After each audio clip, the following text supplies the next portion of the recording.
গত পরশুদিন বুধবার ঢাকা সেনানিবাসের সেনা প্রাঙ্গণে অফিসার্স অ্যাড্রেসে সেনা প্রধানের দেওয়া বক্তব্য বইলা গণমাধ্যম এবং সামাজিক মাধ্যমে যা প্রচার করা হয়েছে তা বিশ্লেষণ করলে তিনটা সত্য উদ্ঘাটিত হয়। কি কি? এক নাম্বার, ফ্যাসিবাদী দল আওয়ামী লীগের কার্যক্রম নিষিদ্ধ হওয়ায় জেনারেল ওয়াকার সহ তার ঘনিষ্ঠ সহযোগীদের ছোট্ট গ্রুপটা খুবই বিক্ষুব্ধ হয়ে পড়ছে। কোন কারণ না থাকার পরেও এই ক্ষুদ্র গোষ্ঠীটি বিচারের মুখোমুখি হওয়ার ভয়ে বা চাকরি হারানোর ঝুঁকিতে ক্লান্ত, হতাশ এবং কাতর হয়ে পড়ছে।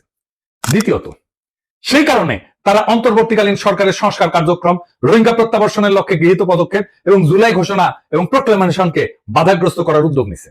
তৃতীয়ত, সরাসরি জাতীয় স্বার্থের বিরুদ্ধে অবস্থান নিয়ে এই গোষ্ঠীটি শত্রুভাবাপন্ন ইন্ডিয়ার স্বার্থকে অগ্রাধিকার দিচ্ছে। প্রতিবেশী এই দেশটার পক্ষ নিয়ে তাদের এজেন্ট হিসেবে বাংলাদেশ বিরোধী কার্যক্রমে লিপ্ত জনধিকৃত ফ্যাসিস্ট দলটিকে সঙ্গে নিয়ে সকল দলের অংশগ্রহণের মধ্য দিয়া অন্তর্ভুক্তিমূলক জাতীয় সংসদ নির্বাচনের তত্ত্ব হাজির কইরা প্রধান উপদেষ্টার উপর চাপ সৃষ্টি করতেছে।